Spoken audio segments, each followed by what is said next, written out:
Joining us now with a reaction, Republican Congressman Ron DeSantis, Saul Weisenberg, Deputy Independent Counsel in the Whitewater investigation of Bill Clinton, and Attorney Scott Bolden. Gentlemen, it's great to see all of you. Saul, let's start with you.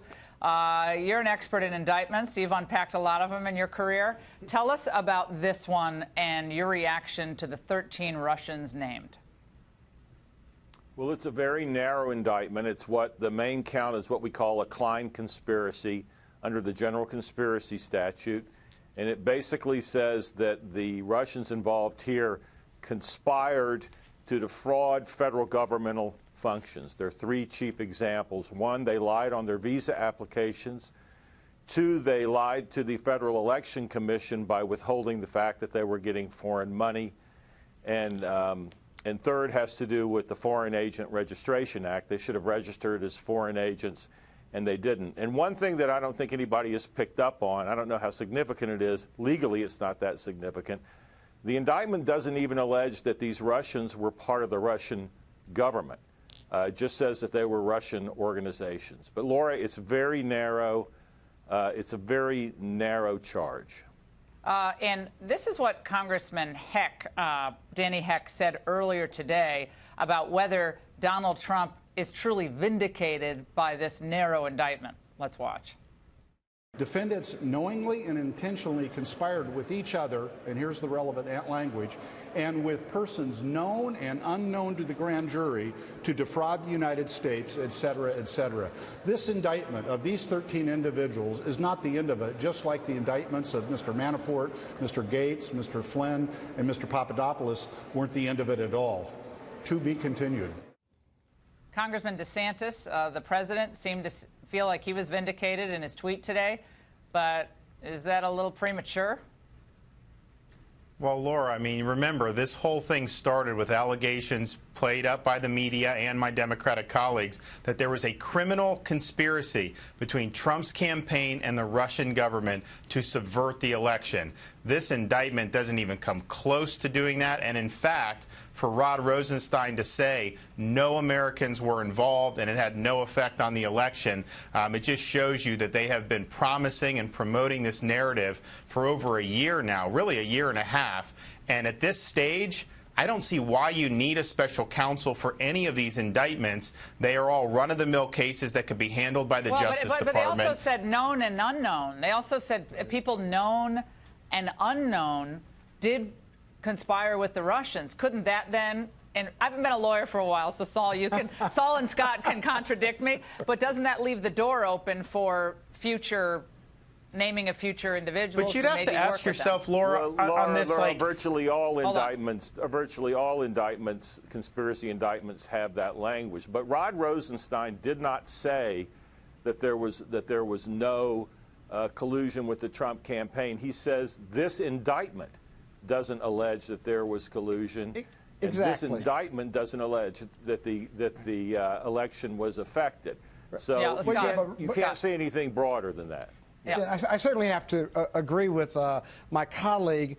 You know, I don't really know what the Republicans are celebrating. This is one bucket. This is one indictment of cyberspace. This investigation continues. Well, every chance you get, you want to say that there's no collusion. Well, I think this vindicates the president. Right. It certainly doesn't. It's interesting. One part of a puzzle. I agree with it. It's a narrow indictment, but I think it is very key that the Russian involvement in this election was both pro-Trump, anti-Trump. They're working for helping Jill Stein at one point.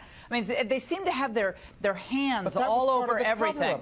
I would too. If I were the Russians and I was sowing discord in support of Trump over HRC, I would certainly do both. So they were promoting voter suppression as well in the black community. That have pro and anti-Trump rallies on the same day. I mean, Ron, you can chime in on this. To me, that seems like a stretch. I mean, I think Saul is right. This is one indictment.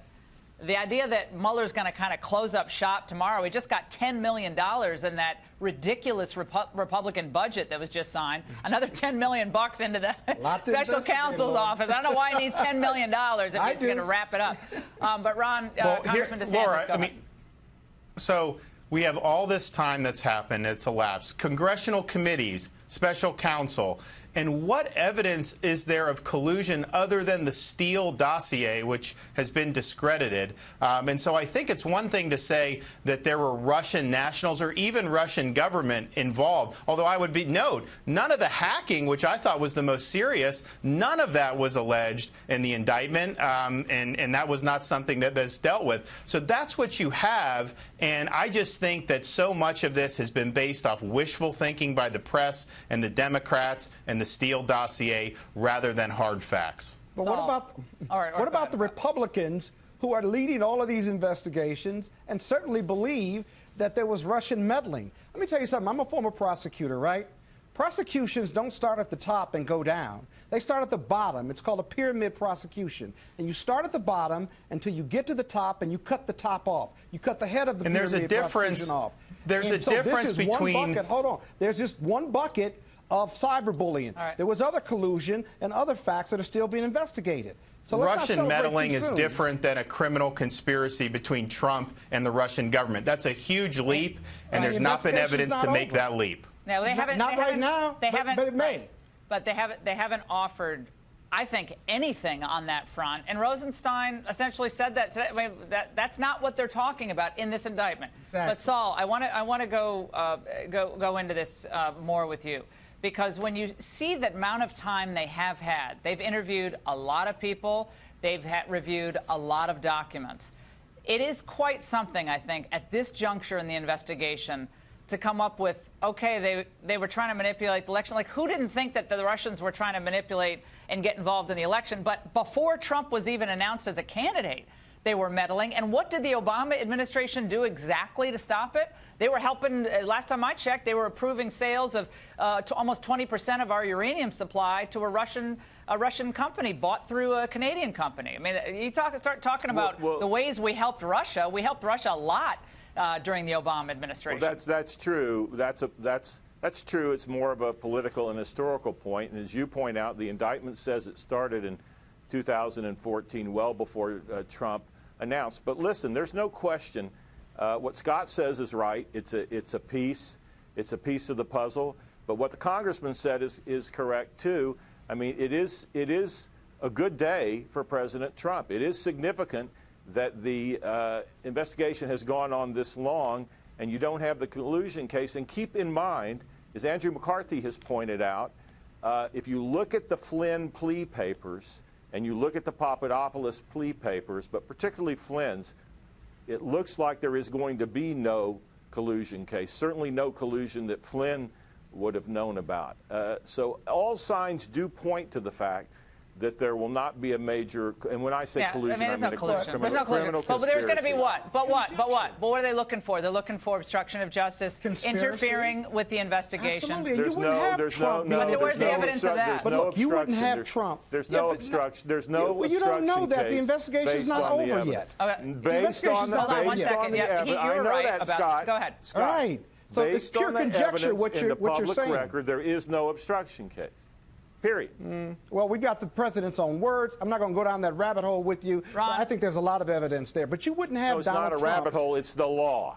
Well, the law's in the rabbit hole. Hey, Ron, right now, I mean, the Democrats have turned up the heat on the Republican committees looking into this because they're arguing that, oh, you guys are just interfering with what the special counsel is trying to get at. So these indictments come out today. And what's next for the House investigations? Oh, the House investigation is going to continue. The State Department is next, kind of under the microscope. And then we are in the House, going to scrutinize people like Jim Clapper and John Brennan and see their role in this. But I can tell you, Laura, 6 months ago, people didn't know that the Democrats paid for the dossier. What's happened since then? You've had a lot of very senior people in both the DOJ and FBI either get demoted or leave the government. They wouldn't have done that if they had done everything by the book. And I've got to say, John Brennan, speaking of Brennan, all of you will love this tweet. He sent out a tweet today after the indictment came out. He said, DOJ statement and indictments reveal the extent and motivations of Russian interference in the 2016 election. Claims of a hoax in tatters. My take, implausible that Russian actions did not influence the views and votes of at least some Americans. Okay, I guess, but how does that justify a special counsel being called on this president. But when Rosenstein picked the special counsel, said we got to do the special counsel, that was based on what, Saul? I go back to Rod's decision to call the special counsel, which I think was absurd on its face. You can close it out. I disagree. I think it absolutely is called for by the regulation, just like the President Obama should have appointed a special counsel. But he had the point is you can't have the administration that has been accused of throwing an election investigating itself. If you look what was the probable cause or any indication that a crime had been committed? You don't have to have probable cause under the regulation. And look, I think that Loretta Lynch should have appointed a special counsel because of the Hillary Clinton email thing. You don't have to, but the point is the language of the special counsel regulation allows you to do it. So you can do a lot. Doesn't mean you should. Say. Ron, your take, and then Scott, and then we got to go. Rod Rosenstein in the appointing order did not identify the crime to be investigated. He said investigate Comey's counterintelligence investigation. The regulations only allow for a special counsel for a criminal investigation. He did not do that, and that's why a lot of us have been concerned that this investigation doesn't have any real limits. Scott, that's not accurate. That's simply not accurate. Scott's got the last investigating Russian meddling in the election and whatever else that pathway. Yeah, that happened before Trump ever announced that he was going to run for president. You had to have a special prosecutor. All right, guys, thank you so much. Have a great weekend.